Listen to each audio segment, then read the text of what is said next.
જમ્મુ કાશ્મીરના પહેલગામમાં 22 એપ્રિલના રોજ જે આતંકી હુમલો થયો, આ આતંકી હુમલો ધર્મ પૂછીને 26 જેટલા નિર્દોષ લોકોને મારી નાખવામાં આવ્યા. આ 26 લોકોમાંથી 3 ગુજરાતી પણ હતા. આ જીવ ગુમાવવામાં એ બાદ હવે દેશ અને ગુજરાતની પોલીસ એક્શનમાં આવી છે. આ પોલીસ એક્શનમાં આવતા ગુજરાતના ધારી વિસ્તારની અંદરથી એક મૌલાનાનું પાકિસ્તાન કનેક્શન સામે આવતા ગુજરાત એટીએસ હવે દોડતી થઈ છે. નમસ્કાર, આપ જોઈ રહ્યા છો ન્યૂઝ રૂમ. આપની સાથે છું કૃણાલ આહિર. 22 એપ્રિલનો દિવસ અને પહેલગામમાં આતંકી હુમલાની અંદર ધર્મ પૂછીને મારનારા 26 લોકોના જે જીવ ગયા તે બાદ ભારત સરકાર હવે એક્શનમાં આવી છે. તમામ મુખ્યમંત્રીઓને આદેશ આપી દેવામાં આવ્યા છે કે તમારા રાજ્યની અંદર ગેરકાયદેસર વસતા ભારતની અંદર પાકિસ્તાની હોય કે બાંગ્લાદેશી હોય એને તાત્કાલિક દેશ છોડવાનો આદેશ આપી દો. ગુજરાત સરકાર પણ એક્શનમાં આવે છે અને ગુજરાતના ઇતિહાસનું એટલે કે અમદાવાદના ઇતિહાસનું સૌથી મોટું ડિમોલેશન ચંડોળા તળાવ ઉપર બનેલું મિની બાંગ્લાદેશને તાત્કાલિક રીતે તોડી પાડવામાં આવે છે. આનો માસ્ટર માઇન્ડ એટલે કે લલ્લુ બિહારીને પણ રાજસ્થાનથી ગણતરીના દિવસોની અંદર જ પોલીસ પકડી પાડે છે અને સમગ્ર ગુજરાતની અંદર પોલીસને આદેશ આપી દેવામાં આવે છે કે ચપ્પે ચપ્પે પે નજર રખો. કોઈ ભી બાંગ્લાદેશી કે પાકિસ્તાની શંકાસ્પદ દેખાય તો તેમને તાત્કાલિક ગુજરાત એટીએસનો સંપર્ક કરો. આવી જ રીતના ધારીના એક હિમખીજડા ગામની અંદર એક મૌલાના જ્યારે વિદ્યાર્થીઓને ભણાવતા હતા ત્યારે એસઓજીની ટીમને આની ઉપર શંકા જાય છે અને શંકા જતાની સાથે જ તેમની તપાસ શરૂ કરવામાં આવે છે. આ મૌલાનાનું નામ છે મોહમ્મદ ફઝલ શેખ. એ મોહમ્મદ ફઝલ શેખ જ્યારે એસઓજીને શંકા જતા અને આધાર પુરાવા તેમની પાસે માગવામાં આવે છે પણ તેમની પાસે આધાર કાર્ડ સિવાય કોઈ બીજા પુરાવા ત્યારે હાજરમાં મળતા નથી. એસઓજીએ ધારી પોલીસ મથકે તેમને લઈ જવામાં આવે છે અને ત્યાં પૂછપરછ કરતા તે મૂળ અમદાવાદના જુહાપુરાનો રહેવાસી હોવાનું ત્યાં સામે આવે છે.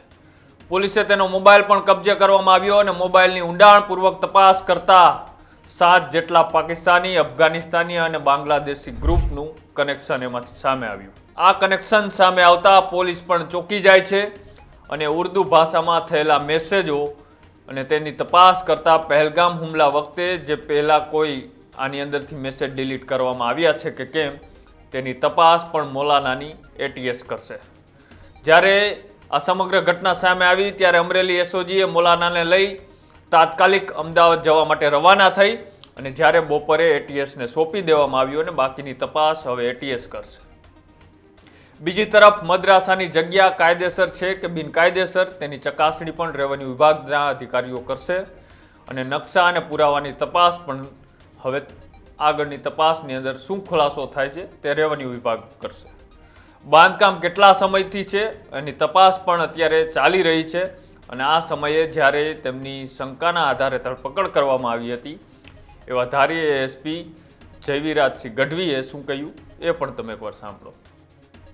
ધારીના હિમખીમરીપુરા વિસ્તારમાં એક મદરસાની ચેકિંગ કરતા એક મૌલાના મળી આવેલા હતા, જેમની પાસે આઈડેન્ટિટી વિશે પૂછતા આધાર કાર્ડ સિવાય કોઈ આઈડેન્ટિટી પ્રૂફ ન હતું અને એમનું જ્યારે મોબાઈલ ચેક કરવામાં આવ્યું ત્યારે તેને પાકિસ્તાન અને અફઘાનિસ્તાનથી જોડાયેલા સોશિયલ મીડિયા ગ્રુપ મળેલા હતા.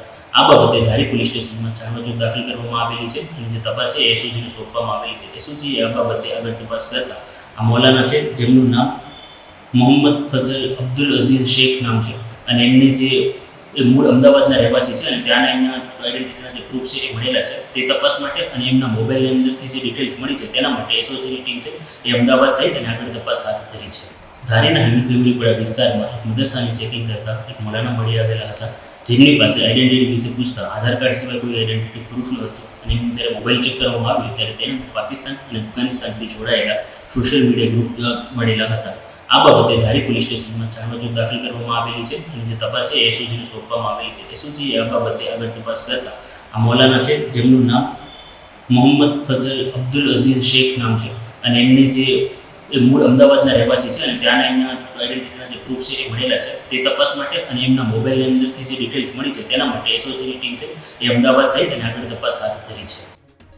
ધારી એસપીએ જે રીતના વાત કરી કે શંકાના આધારે મૂળ જુહાપુરાનો રહેવાસી મૌલાના મોહમ્મદ ફઝલ શેખને અત્યારે અમદાવાદ એટીએસને સોંપી દેવામાં આવ્યો છે અમદાવાદ એટીએસ આની ઉપર તપાસ કરશે અને પહેલગામ આતંકી હુમલા પહેલાં આની અંદર કોઈ વોટ્સઅપની અંદર જેની ગ્રુપો મળ્યા છે પાકિસ્તાન, બાંગ્લાદેશ અને અફઘાનિસ્તાનના, તેની અંદર તેમાં તેને કંઈ વાતચીત કરી છે કે કેમ અને પાકિસ્તાન સાથે તેમનું કનેક્શન જોડાયેલું છે કે કેમ, તેની સમગ્ર તપાસ હવે ગુજરાત એટીએસ કરશે. તમારી આસપાસ પણ આવા કોઈ મદ્રાસ ચલતા હોય અને તમને પણ એમાં કોઈ શંકા જતી હોય કે આની અંદર કોઈ ધર્મ વિરોધી અથવા દેશ વિરોધી પ્રવૃત્તિ ચાલે છે, તો તાત્કાલિક ગુજરાત પોલીસ અથવા ગુજરાત એટીએસનો સંપર્ક કરજો. કારણ કે અત્યારે દેશની અંદર એક તણાવનો માહોલ છે. ભારત અને પાકિસ્તાન વચ્ચે અત્યારે યુદ્ધ જેવી સ્થિતિ સર્જાઈ ચૂકી છે. તો પછી આ દેશની અંદર કોઈ પ્રવૃત્તિ થાય તો ધ્યાન દોરવાની આપણી ફરજ છે. અમારો અહેવાલ તમને કેવો લાગ્યો કોમેન્ટ બોક્સની અંદર અચૂક જણાવજો. અને આવા જ અહેવાલો જોવા માટે અમારી યુટ્યુબ ચેનલ ન્યૂઝ રૂમને આજે જ લાઇક કરો, શેર કરો અને સબસ્ક્રાઇબ કરો. નમસ્કાર.